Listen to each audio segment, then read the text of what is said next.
Bom, pessoal, começando a nossa live, então, talvez ela seja bem curta, porque a gente já estava um tempo aqui conversando até todo mundo chegar, né? O que a gente vai falar hoje é um pouco sobre o projeto do MOD, tá? Então, Massalotes, projeto de Massalote, roteiro para Massalote, né? E algumas, vamos dizer assim, dicas do que é certo fazer e o que não é aconselhável fazer, certo? Em termos de projeto. Contrações que ocorrem durante o resfriamento de peças fundidas, conceito de Massalote, função de Massalote. É claro que o término disso aqui vai ser a próxima aula, que vai ser mais ou menos como que se projeta o Massalote. Todo mundo sabe o que é a função do Massalote, né? Qual que é a função do Massalote? O salote é aquele que é colocado ali no molde ali para que Aí os gases, né? quando tem a parte do rechupe ali, ele vai tirando o material dali, o rechupe fica no maçalote e não na peça. Isso mesmo. Ele é uma reserva de metal líquido que tem por objetivo alimentar de metal líquido a peça quando dá contração devido ao resfriamento. Né? Se fizer Isso. uma resposta mais sofisticada. Mas na prática, o que é? Você coloca o maçalote para que o rechupe fique nele e não na peça. Uhum. Quais são os tipos de maçalote? Então, a gente tem ali de topo, lateral, né? Cego, aberto. Mecanismo de formação do rechupe. Né? Como que se forma o rechupe? Requisitos de um maçalote. Projeto de maçalote. Requisito térmico. Módulo de resfriamento. Requisito volumétrico. Volume do rechupe. Coeficiente de contração volumétrica. Casos particulares. Ferro fundido cinzento, vermicular e nodulares. Roteiro para o maçalote. Sequência de procedimento para dimensionamento, determinação da quantidade e da localização de maçalotes e moldes de areia e coquilha. Então, o maçalote não é só na peça, no molde feito de areia que ele é necessário, né? Também na coquilha, né? E também, vamos dizer assim, mesmo que a coquilha seja uma ferramenta, né? Que é o caso, por exemplo, de injetoras, né? Por que em todos eles é necessário o maçalote? Por causa da contração, né? Porque a Que contração existe em todos, independente do teu tipo de tem. molde, né? É uma Uhum. necessidade devido a esse fenômeno físico que tem da contração devido ao esfriamento, né? Então, mesmo que, independente do tipo de molde, é necessário uma salote.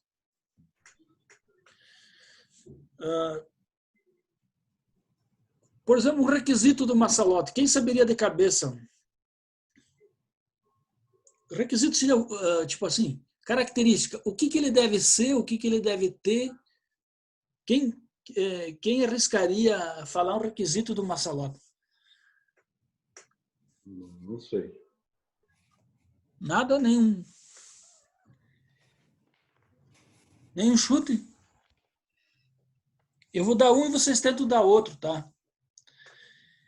Ele deve conter o material, no mínimo, igual. Ele deve ter o volume, no mínimo, igual ao volume da contração, né? Certo? Sim, eu ia dizer que ele teria que ser bem dimensionado conforme o tamanho da peça, né? A Isso. contração da peça. Exatamente. O que mais?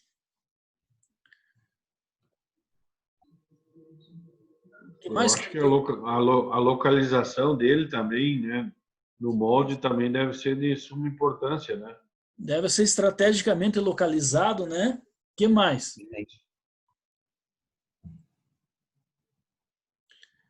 Ele deve ser a parte do material que espaço por último. ou que permanece líquido por mais Tempo, né? tempo. Então, esse é um requisito importantíssimo. Ele deve ser a parte que se solidifica por último. Porque se ele já está Então, sólido, ele perde a função, né? então ele tem que ficar no topo, geralmente. Na parte, exatamente, no topo, uma boa ideia, porque no topo é a parte que solidifica por último, Sim. né? Vamos supor, daqui a pouco, mais centralizado, né? Se uma peça, por exemplo, ela é uma peça geométrica, você pode quebrar ela como se fosse um Lego, por exemplo, né? Embora eu possa fazer um castelo todo cheio de formas geométricas complexas, eu posso quebrar ele em pequenas partes, como, por exemplo, cilindros, paralelepípedos, né? Então, eu posso colocar os maçalotes conforme a localização da peça e como que eu sei qual que é a peça que solidifica por último ou primeiro, né? Então, existem técnicas, é bem verdade que a maioria das técnicas de maçalotagem são empíricas, né?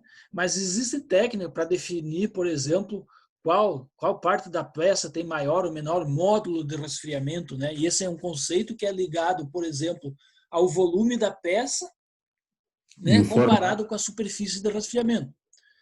Nesse conceito de que, por exemplo, qualquer peça, por mais complexa que ela seja, né, ela possa ser dividida em figuras geométricas mais, vamos dizer, básicas, né?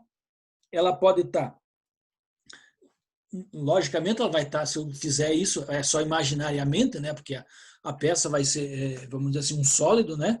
Mas eu vou considerar ela ligada, né? Com uma face ou com mais face ao restante da peça, né? Então, quando eu faço isso, eu tenho que analisar, por exemplo, o volume da peça, né? Dividido pela superfície de resfriamento. Esse é um módulo de resfriamento, por exemplo, né? Aquela, vamos dizer assim, peça secundária imaginária que eu imaginei, né? Obviamente, fica imaginária que eu imaginei. Bom isso. Fica assim, digamos assim, uma figura geométrica que tem faces, né? Mas nem todas as faces trocam calor. Então, quando digo superfície, eu só considero aquela superfície, por exemplo, que não está em contato com a peça. Né? Seria aquela que está em contato com o molde, no caso, né? Então, isso tem que ser levado em conta também. Contração no metal líquido. Desde a temperatura de vazamento até a temperatura de início da solidificação. Então, ele já está se contraindo, né? Quando eu vaso, eu tiro a peça do cadinho, coloco na panela e vaso na peça, ela está perdendo temperatura. Então, se ela está perdendo temperatura, ela está esfriando, ela está se contraindo. Né? Contração da solidificação, do início até o final da solidificação. Está perdendo temperatura? Tá. Então, está se contraindo. E isso tudo tem que ser compensado pelo uso do maçalote, né? Ou pelo uso de maçalote. Contração no estado sólido, do final da solidificação até a temperatura ambiente. Então, como que eu vou mitigar essa contração? Compensada na fabricação dos ferramentais. Né? Então, no estado sólido, não adianta mais maçalote. Né? Certo? Aí é projeto. Eu já tenho que imaginar qual que vai ser a dimensão da minha peça depois de pronta, né? E, digamos assim, compensar, digamos assim, na sobredimensão para que, quando ela esfriar e se contrair, ela fique no tamanho exato. Aí o problema não é maçalote. Certo? Pessoal, alguma pergunta, alguma dúvida? Algum comentário? Não. Da minha parte, não. Não. Não. Tá. Aqui vamos dar uma olhada em umas figuras agora. Como que acontece o fenômeno da solidificação da peça, né? Aqui tem, nesse desenho um pouco mais à direita ali, tem uma figura, né, como se fosse o corte numa peça, onde eu tenho o molde, né? Pode ser uma coquilha, pode ser feito de areia, né? Ou pode ser a ferramenta, que no caso seria a mesma coquilha, só que daí esse nome é dito quando é uma injetora, por exemplo, né? O metal líquido e a parte que já se solidificou, né? É como que, não sei, quando vocês eram criança, nunca brincaram em colocar uma coisa na geladeira para congelar? Sim. O gelo não começa, ou quando o gelo começa a derreter, eu acho que é a mesma coisa, né? Ele começa a derreter. Não. O gelo expande, né? Quando Acho que é congela. diferente. O gelo. Não, eu digo aqui, quando ele começa a congelar, pelo menos, ele começa pelas bordas, né? Sim. Não é? Acho que para derreter, talvez seja o caminho inverso, mas não me ative nesse detalhe, tá? Acho que não. Acho que ele começa a derreter, por exemplo, o picolé, né? Obviamente na superfície, né? Tá Pelas empapado. bordas, sim. É onde há a troca, né? Exatamente. Mas vamos pensar, é muito similar ao que acontece, por exemplo, com um pote de água no congelador, né? Ele começa a congelar pelas bordas e essa, vamos dizer assim, essa solidificação vai expandindo em direção ao centro, né? Até inclusive a gente viu na aula passada, eu coloquei aquele exemplo você coloca uma água contaminada com terra, por exemplo, ou pode ser com quisuco, né? De primeiro tinha aquele saquinho, aquele suco que se chamava quisuco, e tu colocava, fazia picolé em casa, no caso. E a tendência daquele pó, que não era um pouco, não se solubilizava, né? Era ir para o centro, né? Isso aí a gente chama de fenômeno da, como é que é o nome disso daí mesmo? Ai, ai, ai. Esqueci agora. Eu sei que a impureza vai para o meio. Ah, mas Vai para o meio, É, exatamente. é, Sabe que até eu esqueci o termo. é o. Como é que é?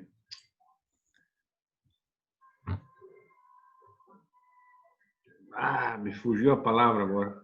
Pois é, me fugiu também. Bom, enfim, a gente vai lembrar durante Daqui a a aula. pouco daqui a pouco ela vai. Bom, então aqui está mostrando como que é feito isso, né? Então ela começa onde existe, obviamente, maior troca de calor em direção ao centro, certo? Vamos ler o que está escrito aqui. Então, molde, sólido, líquido. Essa parte mais à esquerda, na parte de cima, seria uma, digamos assim, uma visão amplificada, né? Então, condução, transferência newtoniana, convecção e radiação. São os tipos de transferência de calor, né? Condução seria a perda de energia, né? A transferência de energia do mais quente para o mais frio, né? Dado contato direto, né? Radiação é por ondas eletromagnéticas e convecção seria devido a um escoamento de um fluido, né? A convecção, ela sempre acontece quando tem escoamento. Então, seria os tipos de forma de transferência, né? Essa newtoniana aí, sinceramente, eu não lembro o que é, tá? Mas vamos dizer que é um quarto tipo de transferência de calor, certo? O que mais? Vamos lá. Formação da microestrutura. Todo mundo sabe o que é microestrutura, né? sim. Sim. Só recapitulando, né? Então, microestrutura é aquilo que a gente enxerga quando da análise do microscópio, né? Através do ataque de uma superfície metálica polida, né? Onde a gente vai ver as microestruturas lá, como Perlita, perlita, martesita, ferrita, bainita, né? bainita. No caso do ferro fundido, os veios de grafite, se eles são nodular, se eles são, vamos dizer assim, vermicular, Molar. se eles são vermicular, nodular, E, outra. em lâminas, né? Isso, né? Então, isso é microestrutura. Isso, o que diferencia, por exemplo, a microestrutura? Por que a microestrutura de um. A microestrutura, por exemplo, de um.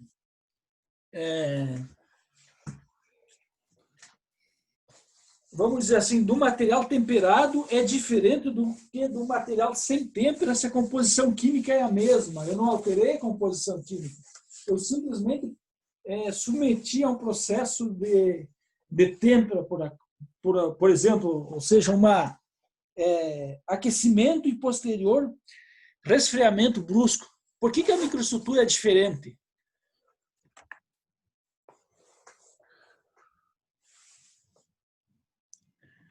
Porque ele não. À medida que o calor vai agindo sobre o material, ele vai mudando de estrutura, né? Muda a fase, né? Muda a fase devido à velocidade de resfriamento, né? Sim. Então, É mais, vamos dizer assim, um fenômeno físico-químico do que um fenômeno químico em si, né? Ou seja, essencialmente seria um fenômeno físico-químico, né? Isso. Vamos ver se eu consigo ler o que está escrito em inglês aqui, ó. Schematic of microstructure zone formation in casting, ou seja, esquema da zona de microestrutura formada na fundição. Casting, no caso, é a fundição, né? Ou peça fundida é chamada de casting em inglês, né? Directional solidification conditions give rise to columnar zone, while on equais the zone is formed on the center where the liquid is undercooled. Vamos ver. Solidificação direcional, condição dada a zona colunar, enquanto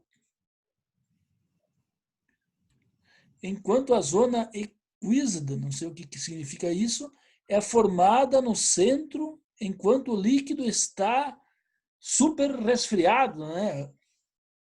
Ou sobre resfriado. Under abaixo, né? Uma coisa assim. O que essas figuras aqui, ó? Estão vendo? Parece uma estrela. Todo mundo viu isso aqui? Sim. Sim. Se chamam dendritas. Toda vez que você vê isso aí no microscópio, significa que houve um resfriamento rápido. Então, aqui uma figura, né, genérica de uma espécie de um corte transversal numa seção circular. Zona coquilhada, grãos colunares e grãos equizoidados. Mais ou menos o que os dizeres aqui embaixo estão tentando dizer, né? Equisode zone. Zona equizoidal é formada no centro. Enquanto que no... Opa! Não é assim. No centro fica o líquido, super resfriado no centro, né? A zona equizoidal... Esquema da microestrutura da formação da zona no fundido.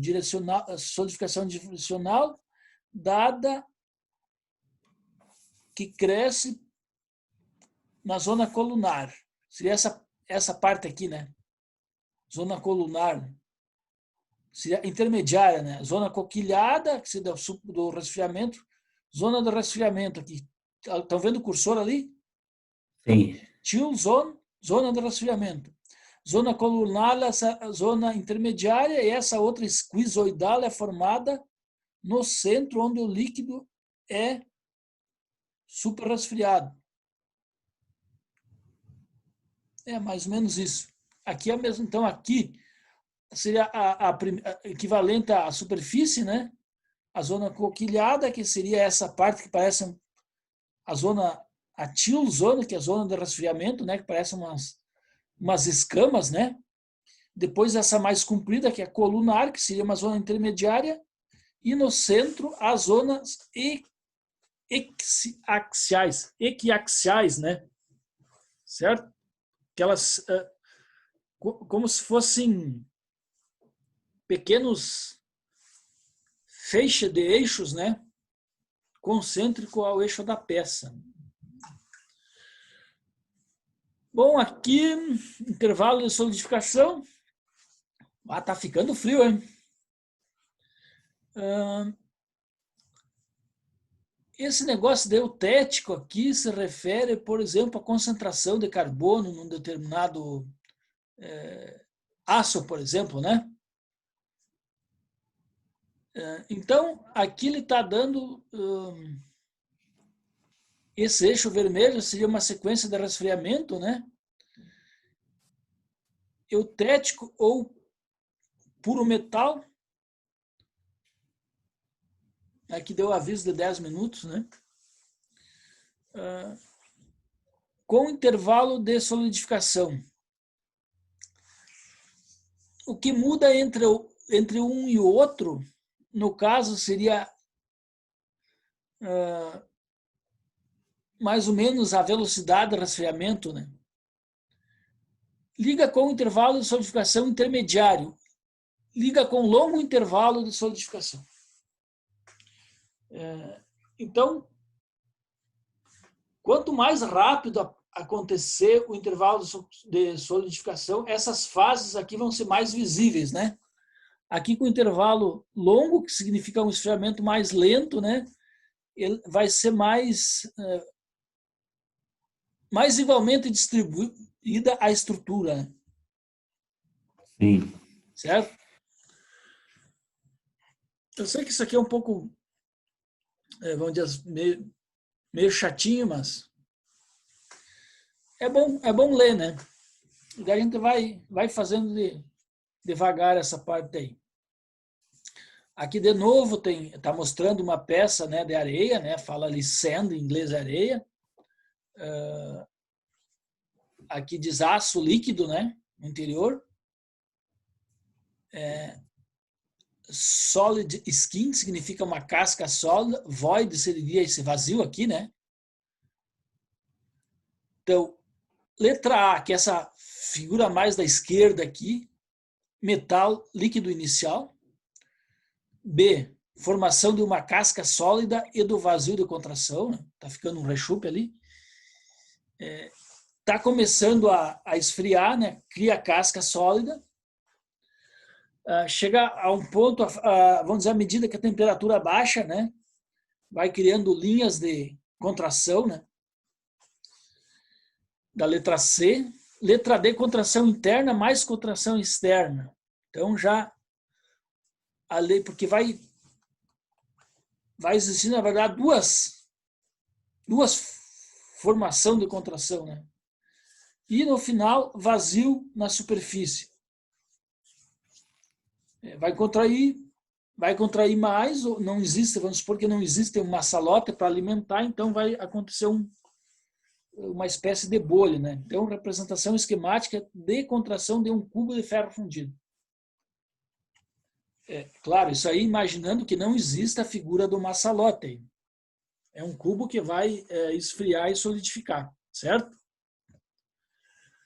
Agora aqui é um assunto um pouquinho melhor, mais, vamos dizer assim, um pouco mais digerível, né?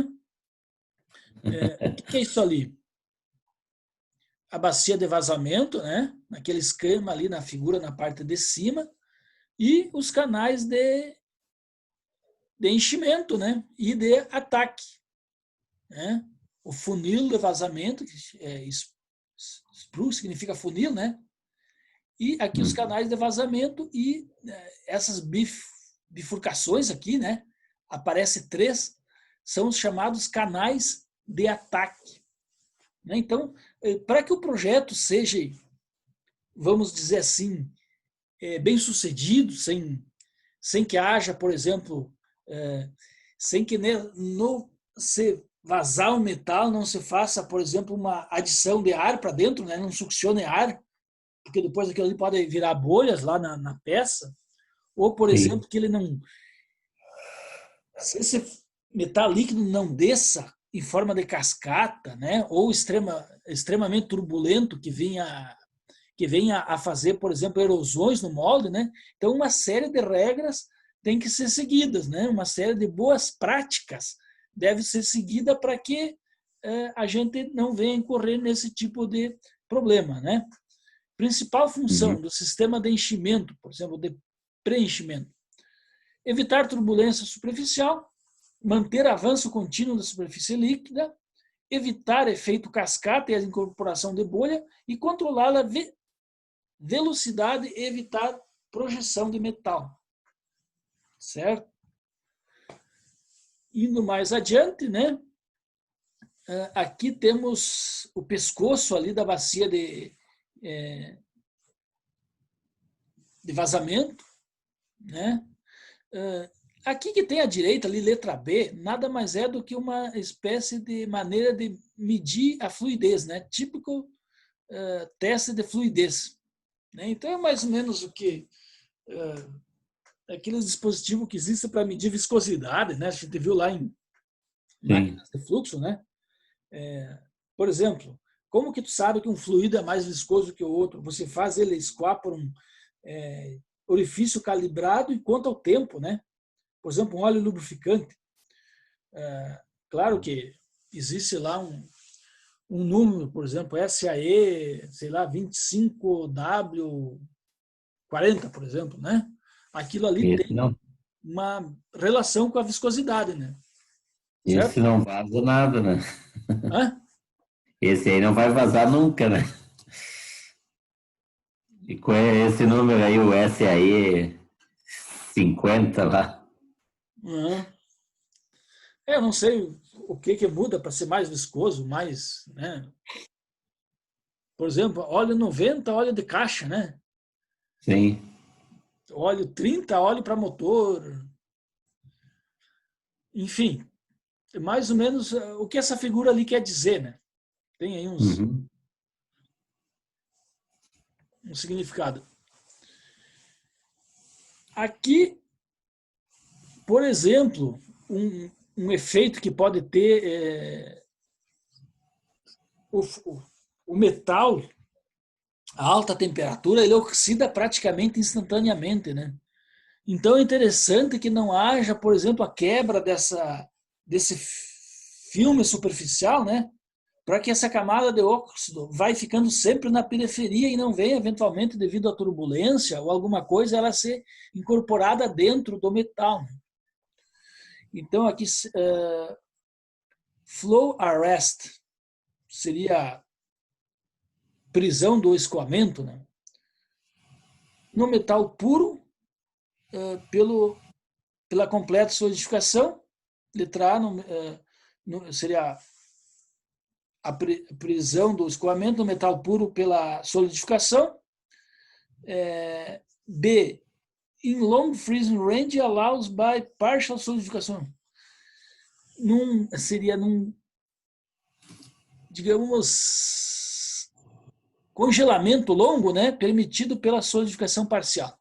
Pessoal, eu só vou, para quem não sei se vocês verem aí o tempo que está contando ali, né? Nós temos aproximadamente 2 minutos, né? Então, quando acabar essa, a gente já espera uns 10 minutos aí, volta, né? Que é o tempo que leva para gravar, né? E daí a gente já volta com a segunda live, tá? Mas a gente vai seguindo. Aqui tem uma máximo comprimento de fluidez, né? E aqui realmente não entendi muito bem esse gráfico, tá? Vou ficar devendo para vocês, vamos pular. Aqui também tem os gráficos de tipo curva TTT, né? Aquela de composição, temperatura, né? Enfim, a gente sabe que tudo isso aí influencia na solidificação, né? Não vamos nos entrar muito no detalhe dessas curvas aqui. Aqui é tipo uma imagem adiantada daquela questão ali do filme de óxido, né? Na superfície da gota, né? Que pode acontecer em fluidos muito turbulentos, né? aqui mais uma visão um pouco mais ampla, né, de como que é feito o vazamento, né? Bom, antes que interrompa no meio da conversa, a gente vai parando aqui, tá, pessoal? Ok. Já tá cortando mesmo, tá? Já, quer dizer, já estamos no final mesmo dos últimos segundos, tá? Então, até a próxima.